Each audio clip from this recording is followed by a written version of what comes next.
evening and welcome to this regularly scheduled Waterville Planning Board meeting. I'll ask us to all stand and say the pledge.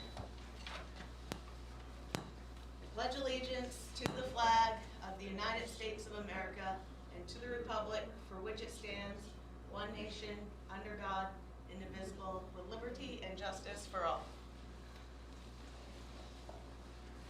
Okay. So just a couple reminders before we get started.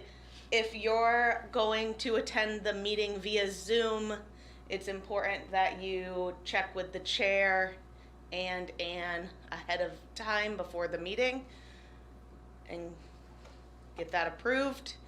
And then also I just want to remind us not to be going back and forth via email on discussion items, because it could constitute an illegal meeting. So if you have something that you would like added to the agenda and discussed as the planning board, please email Anne and myself so that we can put that on the next agenda rather than sending out a discussion via email. So with that being said, I will move on to the minutes from our October 12th meeting. Do we have a motion to approve the minutes? Thank you, Uriah. Do we have a second? I'll second. Thank you, April. And we have to do a roll call. So Dave? Yes. I'm a yes. Tom? Yes. April? Yeah. Uriah? Yes. Bruce? Yes. And Hillary? Yes. Thank you very much. Disclosure of conflict of interest. Does anybody on the planning board have a conflict with any of the votes that they will take tonight?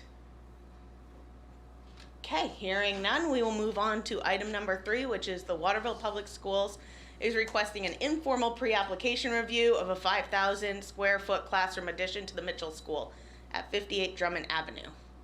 This is in accordance with Article 4 of the Site Plan Review Ordinance. So who do we have? Jeff? Good evening. Always a challenge to get in here quick enough when you call on me. So That's okay, Jeff. I feel like you're part of the planning board at this point. I've been here a bunch, so it's okay. Yeah. So what I'd like to have I'll share my screen here. I can show you. Mitchell School is going to be adding on an addition for the kindergarten. And this is the existing Mitchell School here and the Educare facility over on the left-hand side with the white roof. Right now, there's an existing corridor connecting the two facilities. Right in here, it's sort of with a white roof. And what we're going to be adding is this yellow building here. That's going to house some additional kindergarten space and just provide for some additional areas that are needed for classroom and administrative stuff. It's a pretty simple addition. There's only a net increase of about 3,000 square feet of impervious area. So I've done some calculations with stormwater, and there's no other changes they need to make with stormwater other than reroute some of the culverts to go underground. There'll be some new lines, new storm drains that go through there. To get down to the wet pond, which is unfortunately off the screen. It's off just to the other side of the parking lot here. It's a very simple procedure, but because Educare did receive a a stormwater permit from Maine DEP, we do have to go back to Maine DEP for an amendment to that stormwater permit to include this change in impervious area created by the new school building. So it's really about all there is to it. I'd be happy to answer any questions if there are some. Great, thank you, Jeff. Does anybody from the planning board have any questions for Jeff?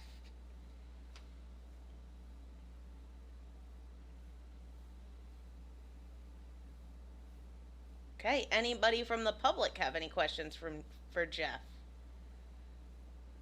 Well, that was pretty easy then. So we hope to be back to you soon with the rest of the application. That's all I have this evening, folks. Jeff, are you taking out that existing connector to Educare and changing it? Is that what that is? It will be taken out, and we're going to reuse part of it here on the Educare end of it, but we're taking off the end here over by where the school is. Yeah. I have a drawing that might show this a little better. This is the existing school up at the top over right here, and the Educare facility is on the bottom. And so this is a little confusing with all the contour lines, but we're going to have an entryway that'll come off the existing entrance to the school here. It'll come up and go into the new classroom space. There'll also be an entrance in from, this is the parking area out here, entrance in that'll come into the facility here. And so we'll still have the connectivity between the existing school and the Educare via this new corridor, and we're going to continue to use part of the old corridor here. So it's using as much as we can. There's a little bit of a grade difference, elevation difference between this building, the school building, and Educare. So we needed a hallway to kind of slope down and connect the two different floors together evenly and gracefully. Awesome. Well, thank you. Okay. We'll see you soon.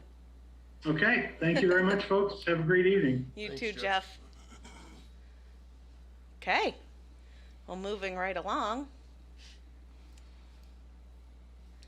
Now, number 4, it's as a discussion only, recommending to the City Council an adaptive reuse and demolition delay ordinances. So I know Anne sent us new drafts of those. Do you want to talk about that at all, Anne? Or? Yes, I'd like to have your permission to make some more changes to the resolution that sets up the Historic Preservation Committee. Okay. The draft that you have is really short on detail, and the ordinances that I've looked at from other towns include information on criteria by which the committees determine which properties are actually historic, and so I would like to add that language in. And also they include more information on how the committee is appointed, and I'd like to use the language in the zoning ordinance that describes how the planning board members are selected. So there'll be more detail, but some of these ordinances go into really, really great detail about the votes on selecting these properties, and I was hoping we wouldn't have to do that. So maybe after the planning board is finished reviewing these 3, that 1 resolution and 2 ordinances, we could run this bill by Bill Lee and have him let us know what really needs to be added in. Otherwise, the Lewiston and the Bangor ordinances they just go on, and Okay. I'm hoping not to have to do that. So the other thing is the adaptive reuse ordinance. I revised the section about uses that could be allowed, and at the last meeting there was some discussion about contract zoning versus this adaptive reuse. So I try to kind of mingle the two together, and that's in section 4334B. So that's something the board needs to discuss. Okay. So 4334B, it says uses allowed as adaptive reuse. Special exemptions in residential zones are museums and art galleries. Okay. And An then additional, yeah, the next section. additional low intensity uses determined by the planning board to be compatible with existing use of surrounding properties and with permitted uses in the zoning district must be approved by the city council through contract zoning process. and it says all of that. So the beginning of that sentence is out of the South Portland ordinance. Yep. And that language may sound familiar to you because it is in the contract zoning ordinance. But I think that it's a little bit risky to give that authority to the planning board, because you're essentially rezoning if you allow different use that's not allowed in that zone. So that's why I think it's better to go through the contract zoning process and allow the city council to make that decision as far as the use is concerned. But the other language I added requires that the standards below, that which include hours of operation, would apply regardless of what standards the city council and the planning board put onto this property through the contract zoning. So the developer might not know in advance what uses would be allowed, but he would at least know that this is what the hours of operation would be, because that was a big issue with the Sacred Heart property. So, should I Yep. hold my questions, or can I ask? No, go ahead, April. So, it looks like we've got hours of operation, 9 a.m. to 9 p.m. 7 7 a.m. to a.m. 9 I'm sorry, 7 a.m. to 9 p.m. Yes. So, And that's just right out of the South Portland ordinance, so you can set whatever hours you want. when they come in front of, No, No, in these this standard, ordinance. this is an ordinance. Okay, That the city council would have the opportunity to approve. Okay, because So- I'm not sure that I would feel comfortable giving carte blanche, saying 9 p.m. closing in a residential area in Waterville is okay. Oh, But- okay, then certainly the board could vote to change that Yeah, now before it okay. even goes to the city council. Okay, But certainly, what I like about 9 o'clock is that that's when our zoning ordinance requires that thing settle down. So you wouldn't want it to be later than 9 o'clock. Right. But that's when I the think. noise. I mean, unless yeah, you that's were when running the a- noise ordinance kind of Yeah, kicks in. yes. Yeah. right.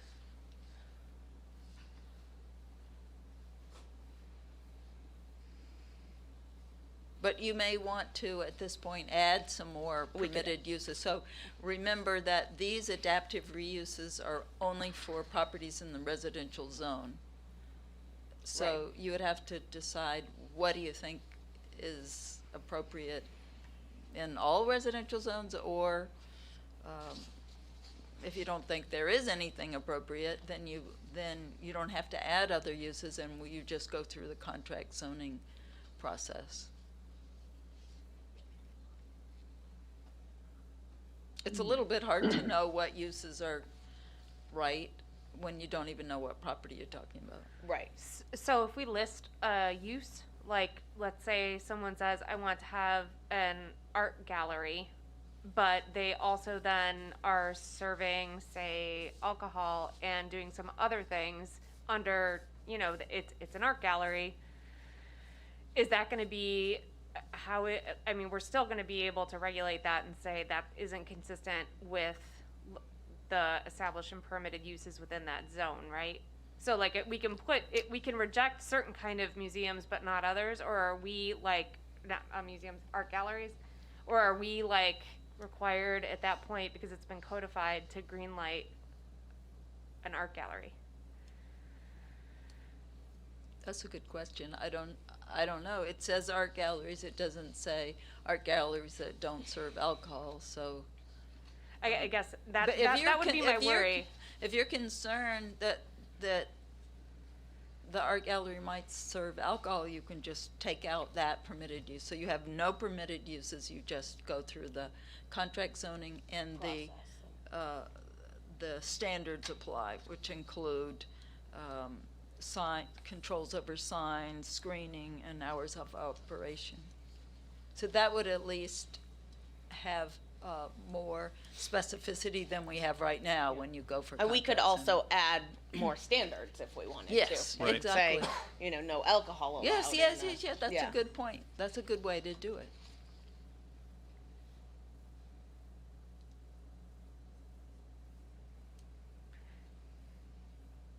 And ideally, you do that before this goes to the council. Right. So I guess any thoughts on either adding different specific permitted use, or maybe we look at standards, and does anybody have additional standards that they would want to add? I do agree with the hours. I think 9 p.m. Just a blanket 9 p.m. seems like it might be too late. You're thinking more, do you have something you would amend that to? 7 to 5, 7 to 6, 7 to 7? I would tend to lean towards 8 p.m. Just if the noise ordinance or the noise part of an ordinance kicks in around 9, someone closing at 8, that gives an hour buffer for things to actually close down. Okay. So that's what I would throw out there. Okay. Hillary, did you have your hand up? I did. Thanks so much. Yeah, I think I had the same questions that everybody's asking, sort of along the same lines. I was going to throw out 7 o'clock. Gosh, it's hard to think about all the sorts of businesses that you might need to come up with. I think the concern that we had raised, particularly at the time with Sacred Heart, that I feel like a lot of residents had raised was alcohol related. So it might be easier to put in something specifically with regard to alcohol. And but I don't know. I'd love to hear what other people think about that.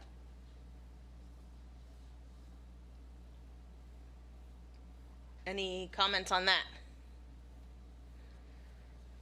So I hope this isn't tangential to what you're saying, Hillary, but I do think that we all need to, we can't violate state law, so it has to be within established and permitted uses. So, you know, if we were looking at the data that was compiled for the example, the contract zone, commercial A in that area, you know, none of the businesses were open past 7. And none of them served alcohol. So I don't know how we can't supersede state law there. And so I don't really know how those two things come together. So if we have so I understand it's not a contract zone, so because we're not rezoning it commercial, whatever, right? And you look. No. If you're adding a use, then you are changing whatever residential zone the building happens to be in. Right. So. Yeah, So we're changing the established and permitted uses. Right. Well, yeah. So okay, that's so why we have I to be think real maybe careful. maybe Real the careful. idea of just not listing any uses and just requiring the developer to go through the contract zoning process with With these the list of standards. standards there, yeah.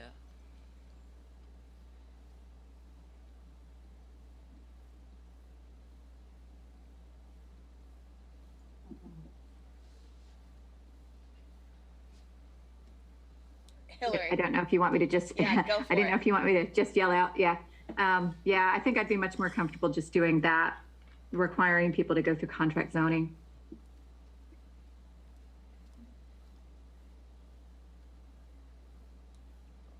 Dave, not to put you on the spot, but I know you are kind of leaning towards having a list of permitted uses, so. Well, I feel how like do you if feel about if that? we did that, all we're really doing is adding another layer of hoops for people to jump through. If we have this ordinance and say, here's an ordinance saying you have to do something that's already in place, I don't see the point.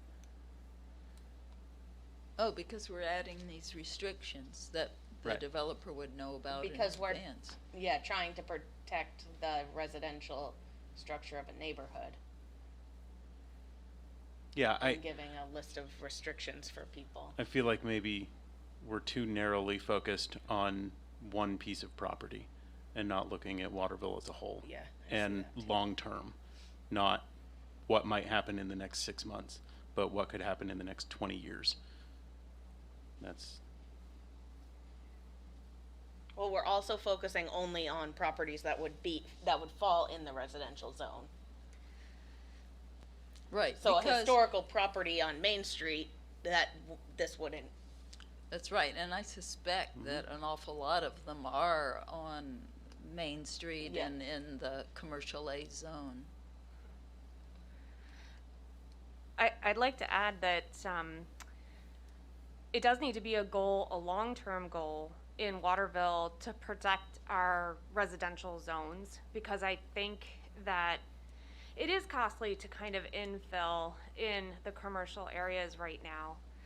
And you may end up with creep into the residential neighborhoods. And so I do think that is a worthy goal of the city, to protect the residential character of those neighborhoods. So maybe it makes more sense to identify the properties that we're talking about first before we make decisions on this. So like to have the historical preservation committee go through and. Because right now, we don't even know what we're talking about, But you as far could- as the scope. Yeah, you could adopt this language now and then revise it when you have a better idea of what properties we're talking about. Or it might give a good starting place for the historical preservation committee to look at and then give additional suggestions to it too. So they have something to look at. Yeah.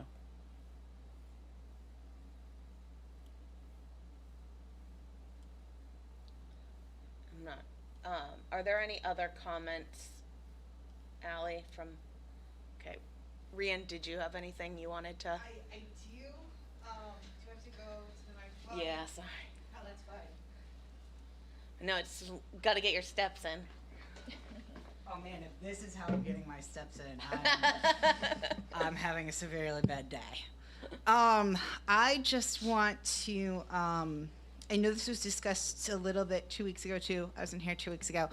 I don't actually want to talk about properties in and of themselves. I want to talk about broadening the scope a little bit if you're trying to preserve the historical integrity also of neighborhoods, in particularly the South End, against the type of development or the type of buildings and stuff that would really destroy the historical character of that area. I don't know if the Historical Preservation Committee has identified any other concretely defined neighborhoods that would fall under kind of a historical neighborhood. I know there's some discussion about exactly where the bounds of the South End are, but regardless of you disagree which street should be considered, it's still a pretty well-defined area. And I know that I'm not speaking on behalf of the South End Neighborhood Association, but just as a member of SENA, I know that this is something that has come up at our meetings time and time again, is we see what's going on, with the Hathaway, and we see what's going on kind of downtown, and there's now another new restaurant that's opened up, Sunrise Bagel. They're lovely. We love them. Go get a bagel, guys. But just kind of this worry that there's going to be that creep inside of that neighborhood in and of itself, and that there's not really historical structures to protect, but there is a historical neighborhood that needs to also be protected. And so I just maybe ask you guys to consider broadening that scope a little bit to also include not just structures, but historical neighborhoods as well. Thanks, guys. Well, thank you, Rian. That would be more towards the Historical Preservation Committee resolution, Anne? I think that's where it is. Is It's that- confusing. We 'cause have these- couple ordinances and a resolution that are kind of all in this situation here. Okay, so there's a resolution, Rian, that sets up the Historic Preservation Committee, and it says what the responsibilities are and what properties they should be looking at in particular. And so this draft, I added that the committee should specifically look at the museum and the streets in the historic south end of Waterville, and defining it as south of Spring Street and east of Silver Street. So several of the properties where there are signs for the museum and the streets, they're either already on the National Register, like the Lockwood Mill Complex, or the Notre Dame Church where KB Cap is now. That's a building that's in the postcard book that Earl Shuttleworth put together. You know what I'm talking about? Yep. And Earl Smith? So no, Earl Shuttleworth No, I don't know what you're talking about. from the Maine Historic Preservation Commission. He's retired now, but I wonder So- if it would be helpful in, we were talking about the standards of who should be on this committee.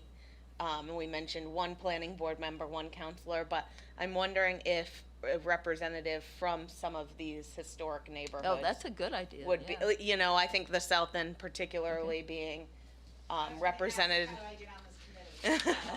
You have to have Raise Jay your hand. nominate you. So I'll add that in if nobody objects. That's good. I don't know if there are any other neighborhoods of significant. I think that the city should just really Maybe. like was mentioned earlier, with the residential zone, I think the city really needs to make a plan of what residential neighborhoods are not gonna be changed and what can be rezoned. I think that there needs to be a hard look at that, because right now we have kind of spot zones through the city. Silver Street in particular, transition, zones.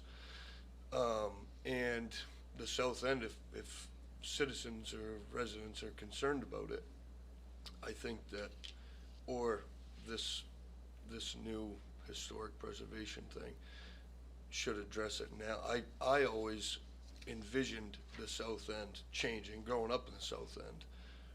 I envisioned that as the growth of the city. That's how I envisioned it. I envisioned Water Street actually becoming part of the city and utilizing the riverbank that we don't use. That's how I see the growth of this city actually coming, moving forward in the future. Just in my eyes, 20 years down the road, these hotels, that Augusta Hollowell feel, and utilizing some of that riverbank, and that's just the way that I saw the growth going. So if it, there's a lot of old buildings down there, there's a lot of rundown buildings down there, that I think that it's decent pieces of real estate if they can be utilized as part of the city. A continuation of Main Street down Water Street hasn't been the most attractive in the past. I know it's residential now, but it is a good point to look at. I didn't know if that was this phone or what.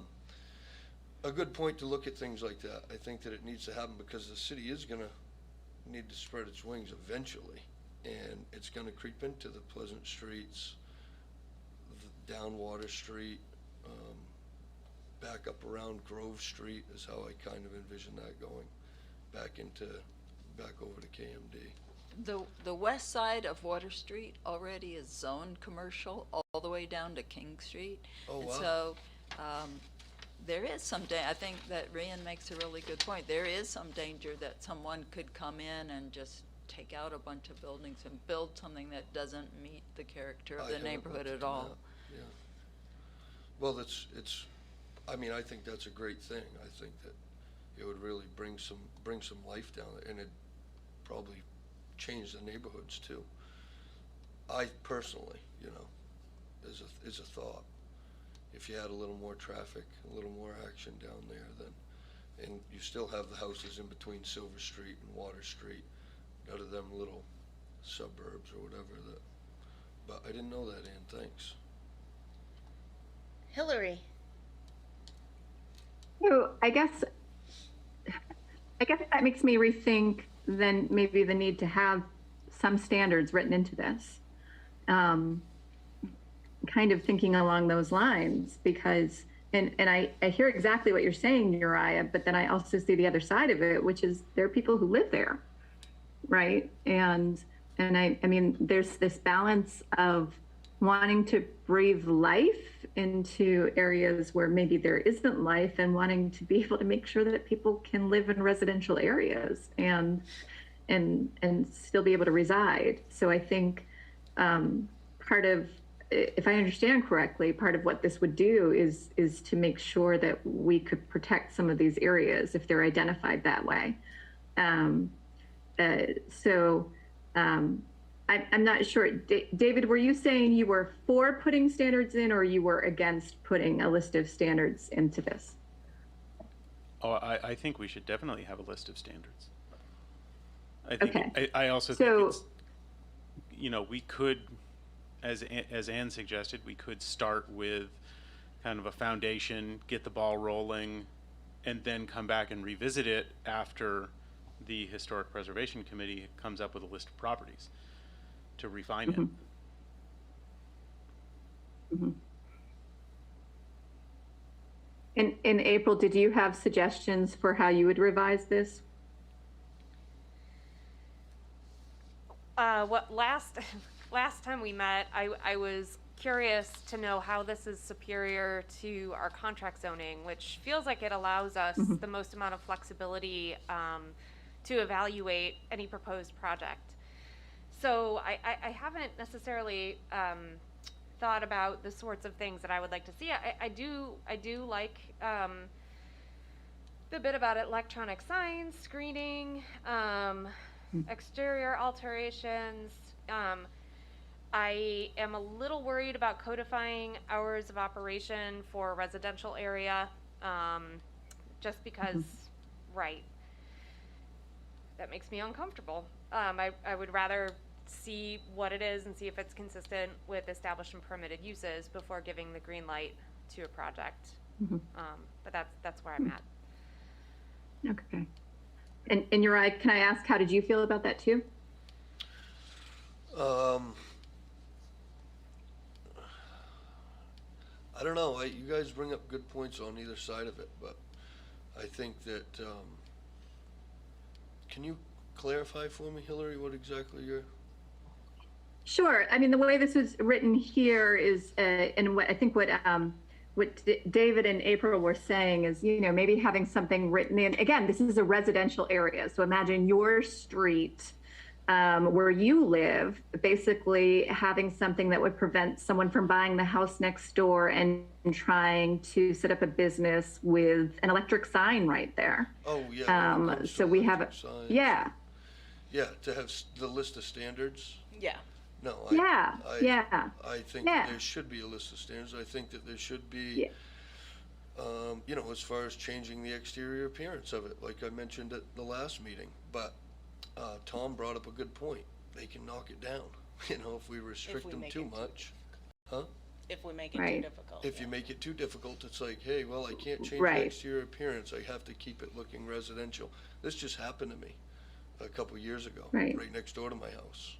They disallowed, they took every restriction but one off from his property so he could change everything, double the size of it, you know, get rid of, you know, double the parking, rip down the garage, anything that kept the residential stature of that building could be nullified. But then again, if you don't allow it, can they knock it down? I don't see that.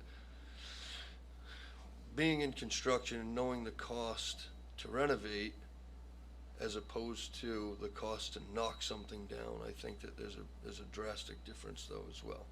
And then the hoops to jump through as far as state fire marshal permitting and things like that. So it's wishy-washy, but it should definitely have standards. I do. I think so.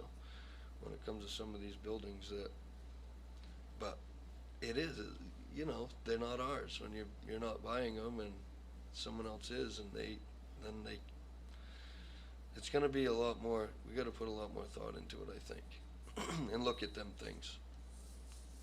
So maybe under that list of standards that we have in 4334D, I mean, I think those, I think signs, electric message signs, and screening, I think those are reasonable. I kind of agree with April about the hours of operation.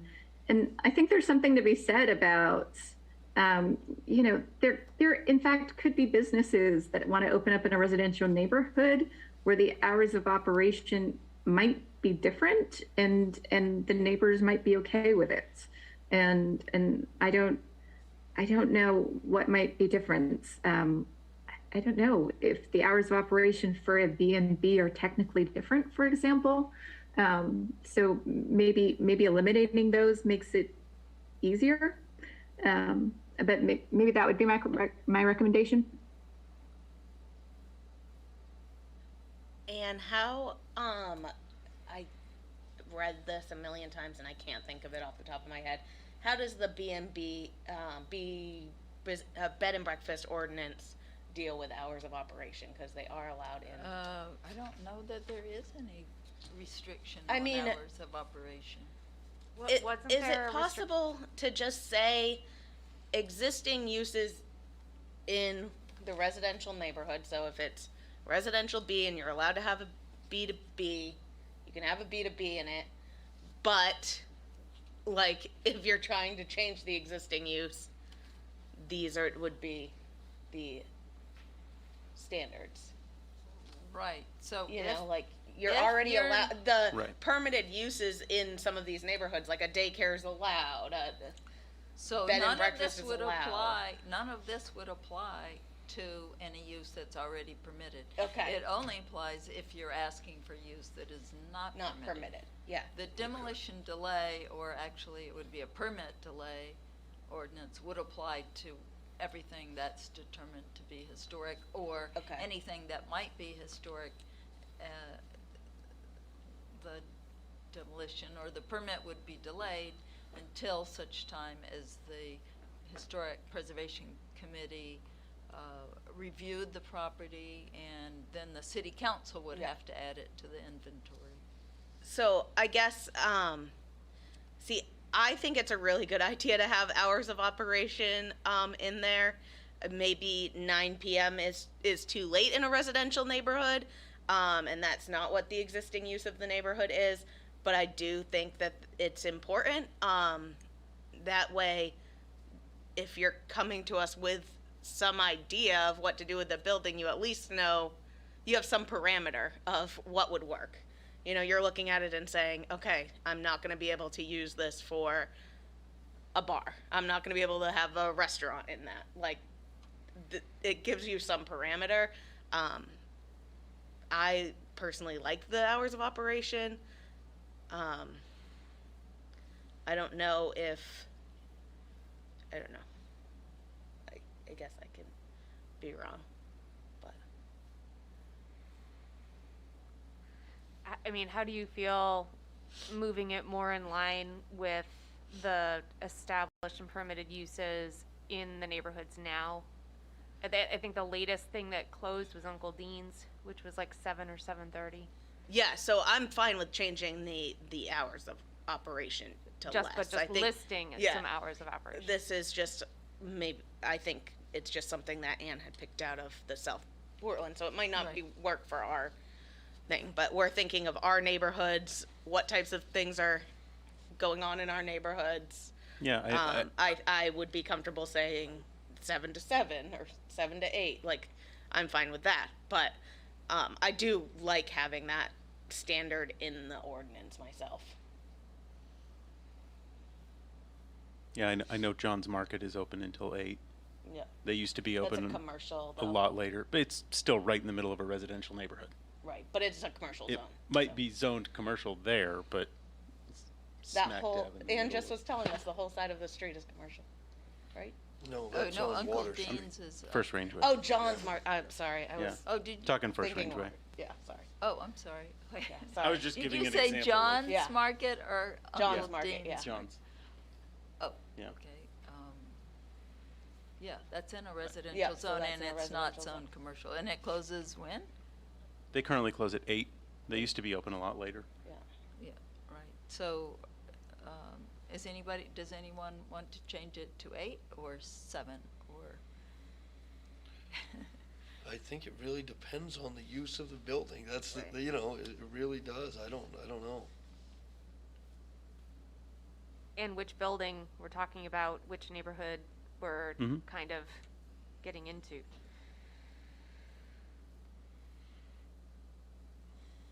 Well, they don't have to stay open as late as you allow Yeah, they them can to, so they can close they can earlier. close whenever they want. They I'm just wondering can't. too if you could say like the hours of operation, like can we put something in there that Special or condition. or permitted by the planning board or Yeah. something like that. Yeah. You know, just so there's a guide. That would be, if we could do a more restrictive set of hours, like 7 to 7, and then say, you Mhm. know, like whatever language you just used. But bear in mind that you all Won't won't always be on the planning board, and this yeah. is your way to have your way at this point. Well, And but the- that's not really the point. The point is to make good legislation, to make sure that the city grows properly. Or the neighborhood, you know, the neighborhood really, they have their say, you know, like they did. Right. They have Right. their say, so when something like that comes up, I mean, you gotta give it to the residents that live there to And make the Okay, The decision. so we're residents also assuming- had to spend thousands of dollars to hire an attorney to get Yeah. their way. So, I mean, I not disagree. everybody would get that I don't think option. that was necessary. I don't.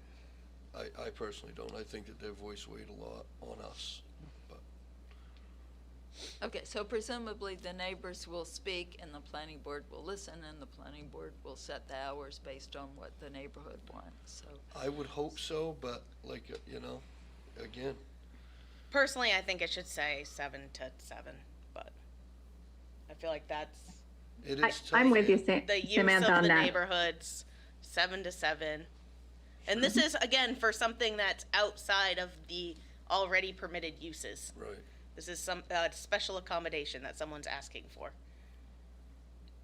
I don't understand why we need to come up with a way for every business to work within a residential neighborhood. That's what we're trying to get away from, Yeah. right? We're trying to protect the residential neighborhoods. Mhm. So it doesn't make any sense to me that we're trying to find ways to make other things work within the residential neighborhood.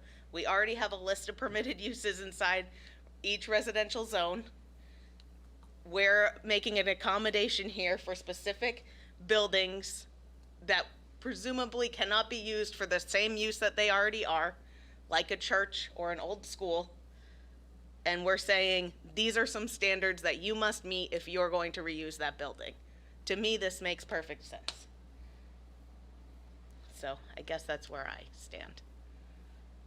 Yeah, again, I mean, this applies to a future list of properties. Mm-hmm. So I guess that's a whole other thing. Now that I think about that, I don't see how we can make all these decisions until we have the list of properties, because it refers to a list of properties, Right. right? I do think it's incredibly helpful to be able to send this to, this is an adaptive reuse ordinance that we have drafted so far, to be able to send this to the Historic Preservation Committee, who's going to be picking out these properties and looking at it in a comprehensive way and saying, oh, this doesn't work, this does work, maybe here's a suggestion. Presumably they would become the experts on this, right? So why not give them a starting place?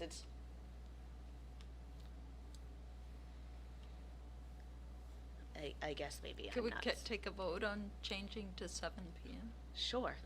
I'll make a motion that we change from 7 a.m. to 7 p.m. Oh, sorry, there's a hand up.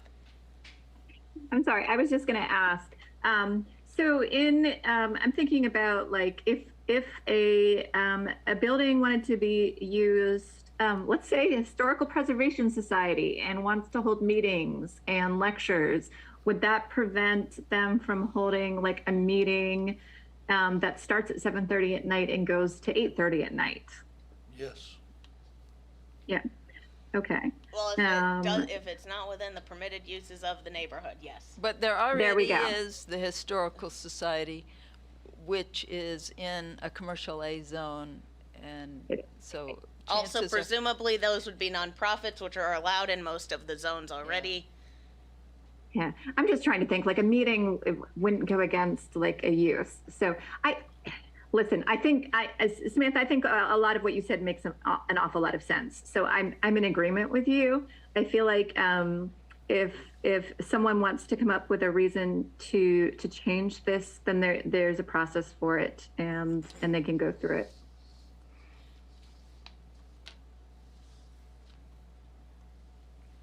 Okay, so I've made a motion. Does anybody second it? I'll second it. Okay, thanks, Tom. Okay. So we'll vote. Dave, Yes. I'm a yes. Tom, Yes. April, Yes. Uriah, Yes. Hillary, Yes. and Bruce. Yes. Okay. Thank you. Now, I guess the next question is, Anne, is it possible for us, instead of sending this ordinance back to the council, can we just hold it until we have this historic preservation committee, or what would be the? Well, you could do that, but I think They're wanting you're something. you're gonna have to start out with the resolution that sets up the committee, and you're gonna have to start out with the permit delay ordinance. So this is just one more Okay. tool for them. I would think you'd want to get something adopted and then revise it over time. Yeah. I mean, and presumably the city council will have plenty of input to add to this as well, I'm guessing. So yes, Did we want to discuss something like restricting the sale of alcohol? would anybody like to add any other standards to this ordinance? But what if I want to open a bookstore that's also a wine store? I think we really need a list of properties and look at that. We really gotta look at it from an aerial view and a real view, and go down and take a look at the neighborhoods. I mean, Mm-hmm. you know, we don't know what properties to be assigning right at the moment. If someone. Yeah, I only brought it up because it had been brought I up. think it's something that thank you. really Yeah. should be implemented, you know, when we, on certain parcels, you know. Again, I mean, and perhaps we have like a standard for RA and a standard for RD. Like different zones have a different standard, yeah, it's a good idea. and that might be something that we look at too. So are these not gonna be zoned entirely in their own zone? We're creating a new zone, is that correct? Or No, they'll remain in their zone, but this is a performance standard. Actually, we're listing this as a special exception. Okay, So if it's an historic property for which the owner can't redevelop with a use that's already allowed in that residential zone, we're saying, okay, you can do these things in addition to Within that this. and meet these standards. But now, at this point, the only use we have that It's a museum. is museum and art galleries. but how would these appear on a map, Ann? If we were looking at these and nobody had any idea, like, what is does he, you know, when somebody comes in front of the planning board, Well, the way this draft is written of the creation of the committee, it suggests that there would be an initial list of properties, and that's everything that's already on the National Register, and a few of them are in residential zones. Anything that's eligible to be on the National Register, and the only one that I know of that's already been deemed eligible by the Maine Historic Preservation Commission is the city-owned chapel on Grove Street. And then anything that was constructed in 1940 or prior to 1940. And so that's an awful lot of properties for the committee to look at. Sure. I was just curious how they'd be identified if this planning board changes. Well, that's what Well, the preservation committee is supposed to do, is identify those Right, they're gonna properties. identify them, and what They're- happens in 10 years from now, when somebody comes in front of you with a project that they're gonna do to a property, right? How does the planning board know? I mean, we don't have a How map does the that shows. planning board know that it's on the list? Right, Oh, I would suppose that would be up to your staff person to Yeah. say, oh, we could add that to the we have to really look application into that. Yeah. for Yeah. site plan review and say, but this They would, would need to be this would identified start, somehow. you'd be starting with a rezoning, I I guess, think they anyway. should be easily identifiable on the zoning map, but, Yeah, I would think they should be identified on the zoning map. as so when you well. pull up the zoning, then it's, okay, let's look. at Right, that. or a separate historic preservation map. So instead of CZD, we could have ARO. Yeah, Well, like but no, we're CA not or ARO. rezoning it, you're not rezoning Right, it, I- you're just I- identifying it as historic. So the committee, the way this is written now, the committee decides which properties it thinks are historic, and there are a list of standards that I mentioned in the beginning that we would add into this resolution that sets up the committee. And then the city council has to approve them. right. Yeah, all right, I was just questioning how they'd be identified, that's all. Yeah, I know, Yeah. I think that's a good You know, Yeah. point, if- you know. if- Otherwise, we we have a could do whole all this list. work and in 10 years, 20 years, It's gone. you know, none of us are here, and then We don't know what properties. someone unless- submits a proposal and it just looks like it's in the RA, and You say, okay, it's like we have to check that, because somebody comes in front of the Yeah. planning board to do something, it's like, well, let's check this list and make sure it's not on this list.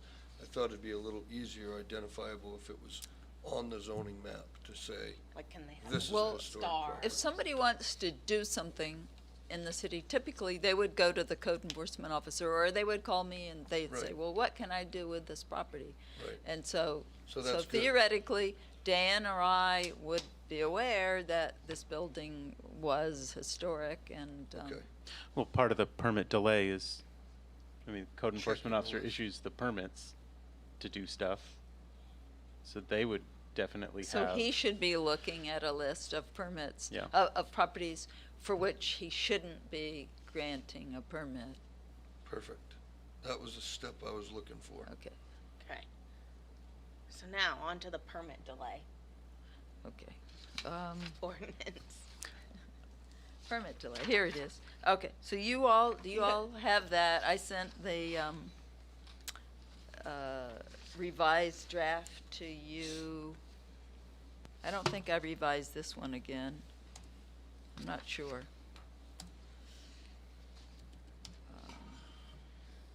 So, Anne, the way that this is written, does this mean that any building, you know, of the, whatever it was, 8,000 constructed before 1940 would be subject to this delay? That's like most of the city. Yeah, it's too much, and so we need to do something to Okay. narrow it, I think. But Yeah, I would agree. did you have thought on that, David? I have a question. Yeah. So I was reading it, and it's a permit delay, and so it says making any or making exterior modifications to a building.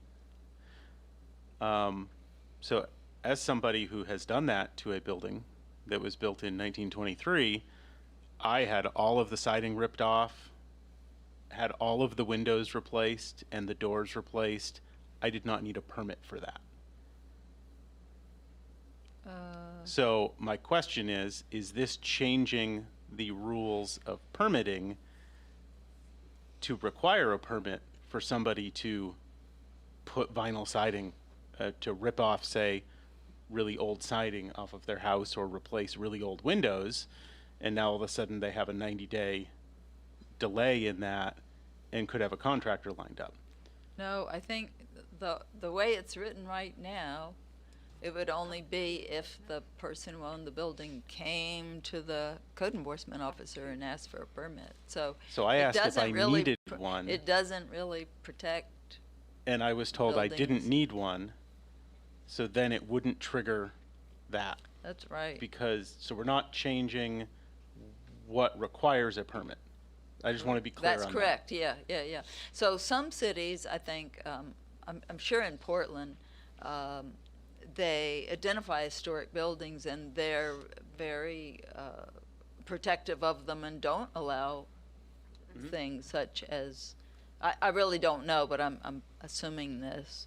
Like But replacing what the we've vinyl. written here doesn't protect a building that for which the owner doesn't have to get a permit.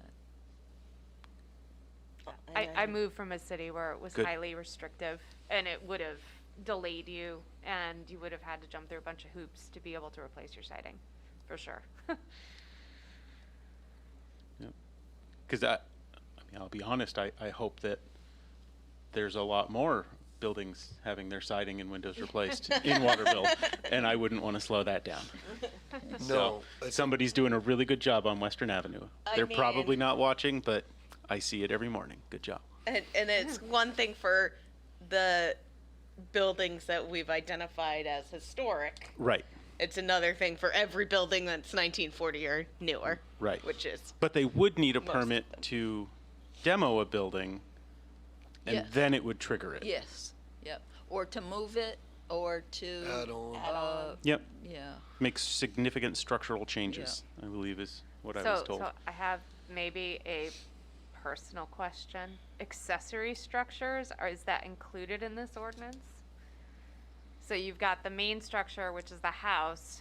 A lot of buildings have garages that are in disrepair. Is that going to include demo of accessory structures on the same property too? If it requires a permit, it would. Yeah. Okay.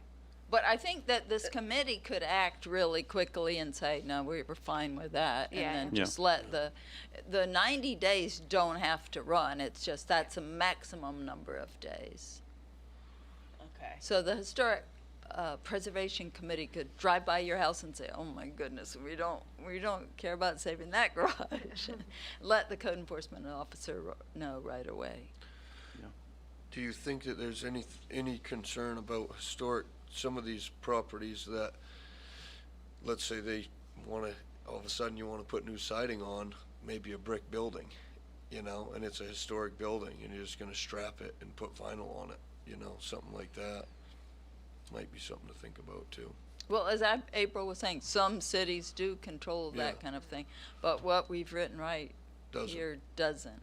So Yeah. it may be that if we are able to find people to serve on this Historic Preservation Committee and they're very dedicated and very knowledgeable, maybe they'll kind of change the feeling in Waterville and protect more buildings. But We could also make the suggestion to whatever ordinance it's in to say if a building is on whatever list gets created, Right. that you now need a permit to do anything. Doesn't need to be a big fee tied to it, but as Right. far as you're going to rip off, I don't know, like I said, strapping over brick or something like Yeah. that. Ripping off the clapboards and completely changing the exterior look of a historic building. I don't know. Just food for thought, I guess. Yeah. well, Tom, can you speak to that, because your building is in the historic district that's already been created downtown? Yeah. What kind of do you only you're only subject to restrictions if you receive funding? Is that right? From You can file a Part 1 or a Part 2, which essentially establishes existing conditions, and then then you would be restricted, but mostly on the fascia of the facade. They're mostly interested in the windows, historic brickwork. In terms of brickwork, they want you to do as little as possible. Cleaning the brick can be in excess of what they would want. I can think of some historic properties in the downtown that got pressure washed in the last year. Like the Historic Commission probably would not want that done on a property that is registered in the historic registry. And windows, it's a very sensitive. They're very sensitive about windows, and they'd want to have exact matching windows to historic photos, things like that. So, Yeah, yeah, which is very time consuming and expensive. yes, These windows, matches. yeah, windows more so. I think if you're strapping a brick building and putting vinyl on, that would probably be a definite no-no. Yeah, And windows are a very sensitive topic too. I'm trying to think about historic well, properties. we and- did yeah. the Waterville house, and it was the laundry building. It's 1913. It's actually a beautiful brick building, but it was, if you look on like Google Maps, it was just a really ugly building. Somebody strapped it and went over it with like a fiber board, and it was just a really, with like aluminum casement windows that were. So if the building was previously, a previous owner had removed some of the historic character, then you probably would not be required to put it back the way it was historically. So like in the case of the laundry building, since part of the building was altered, you probably wouldn't have to go back to exactly the way that it was. But you couldn't do things that were completely out of the character of Yeah. that. We that looked building. into it, and when we removed the facade, they came from National Parks, and they looked at it, and it was eligible.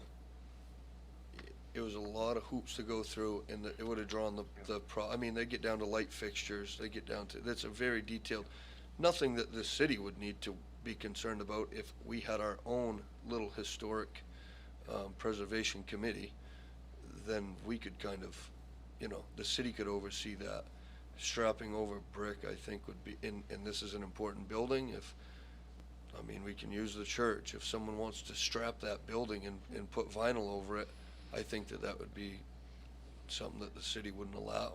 You're getting rid of a beautiful architectural building that, removing the slate, maybe now you're getting, I don't know, because slate's very expensive to replace. The way some of these are written, if you look at the 1,000 structures that are built prior to 1940, I think the Historic Preservation Commission or the National Park Service would only really designate a handful Right. as contributing with historical elements. I gotcha. So potentially we're talking about thousands of buildings, but realistically, I think the commission would deem maybe less than 50 Right. as This committee applicable. here or the Well, parks? The new historical preservation committee that was being Right. designated that would interpret the proposed Sure. ordinances. I think they'd really only be applying it to a handful of properties that would be in part of the inventory of the National Park Service or the State Historic Commission. Sure. So, Okay. and then you're also applying it to neighborhoods and with the existing ordinances. We're only you narrow it down. You're talking about a very, very limited Right. application for this. Okay. So, Thanks. I don't Tom. think it would be overly burdensome when we say restrict the hours of operation or Right. restrict the serving of alcohol, because you're really talking about a very limited number of properties. Right. That was be up. How about though, like a roof, right? Yep. And it's a Yep. slate Yep. roof, and it's been like that since 1930. Yeah. Is that something that we would look at and say, we don't want that being If it's a ripped slate off and roof put in and the shingles? historic parks, the National Park Service says it falls under it's a So contributing factor. is that where we're going though by, is the National Park Service with this committee? They're essentially the arbiter of what is historic. Okay. Now, the state has its own set of rules, but the National Park Service designates Right. or has the list. I thought this was a little more local, a little more of a city thing that we were doing. I agree. I think Yeah. it is more of a city thing. Yeah. But the guidance that we're getting is from the State Historical Commission and then the National Park Service, which supersedes. Okay. Right, our comprehensive plan says that those are the guidelines that we should be using. Okay. Yeah, there's not that many that the National Park Service, I think, would. We also have historical districts like the downtown. Most of the buildings in the downtown are contributing. Right. So they're in a historical district. There are a few buildings like the post office where Manly Brews is in, Yeah. and also several other buildings in the vicinity which are not part of the district but are contributing. So they may not be on the list Right. of the proposed ordinance, but they're still applicable. They could be, the committee would designate them. Okay. Okay. Thanks, Hillary. Yeah, I think Tom answered a lot of what I was going to ask. I think there's a distinction between what we think is of value and what the ordinary person might think is worth, preserving and we might think has historical value, and what really might be deemed as having historical value and deemed as being preserved. Tom, I was just curious. This is just for my own curiosity. I'm just unsure if there were homes that were to be found actually in residential neighborhoods and classified as such.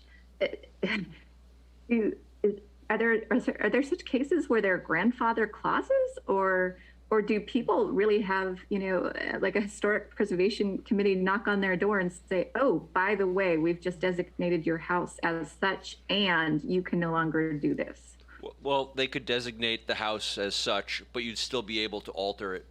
If you were applying, it'd have to be a commercial application, and you would have to apply for a Part 1 or a Part 2 for historic tax credits, and then you'd be restricted in how you could alter the building, or if you'd have to, say you're replacing windows, you have to put similar style in, for instance. You couldn't alter the structure materially. So you'd have to apply for that. It wouldn't just be placed, the burden wouldn't be placed upon you. Mm-hmm. Okay. I mean, I think it's probably unlikely to happen. I was just sort of curious. Yeah. I think there are very few historical residential properties. There are two houses that were added to the National Register within the last, I think, what is it, 10 or 15 years. In both cases, the owners had the properties designated. It wasn't imposed upon, Yes. it was something they sought.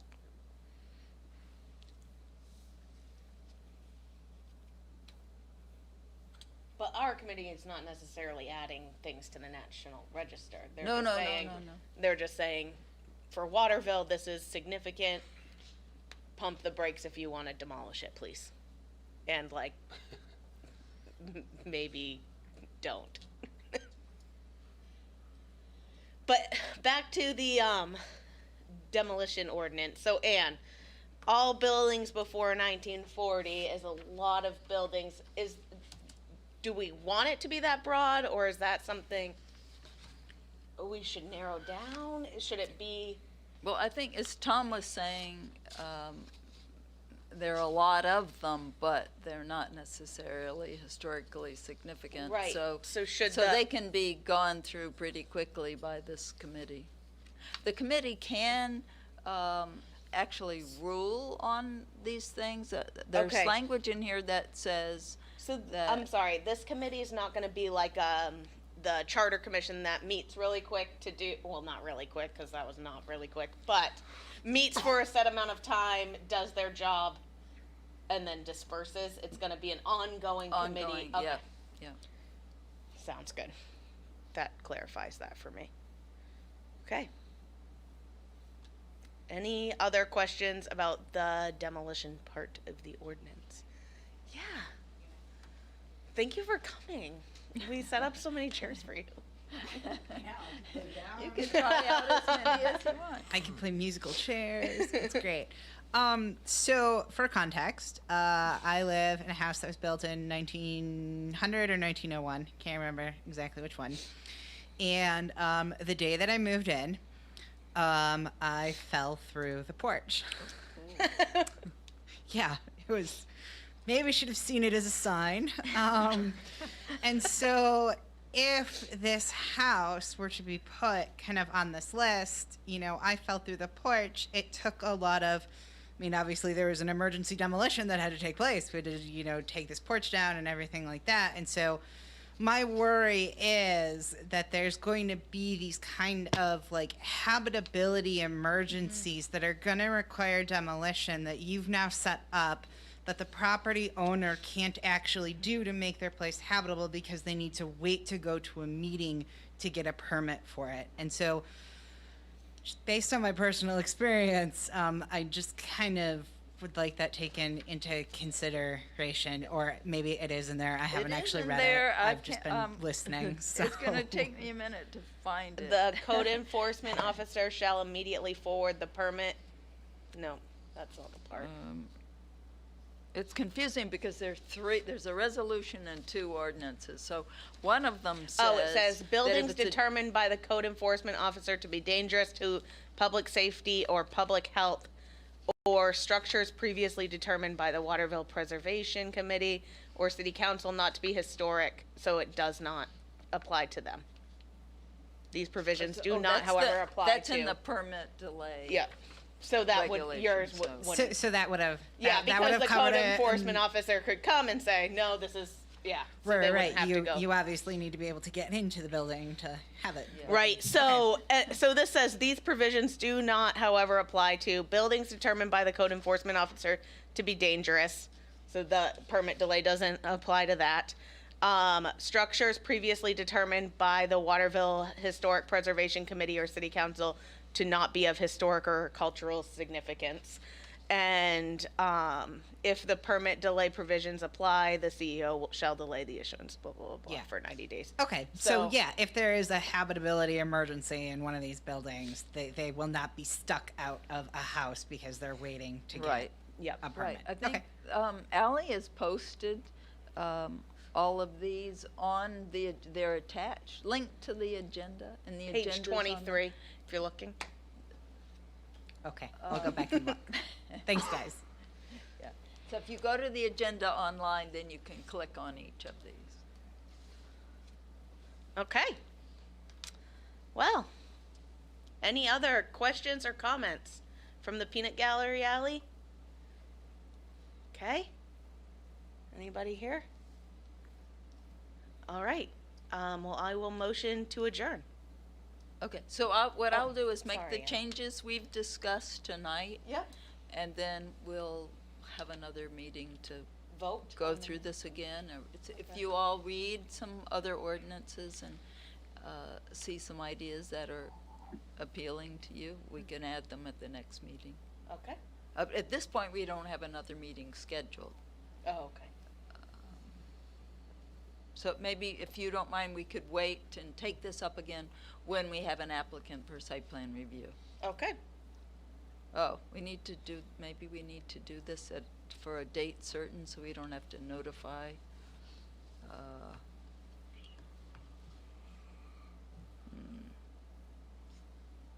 Well, because there are no abutters, I think we're okay.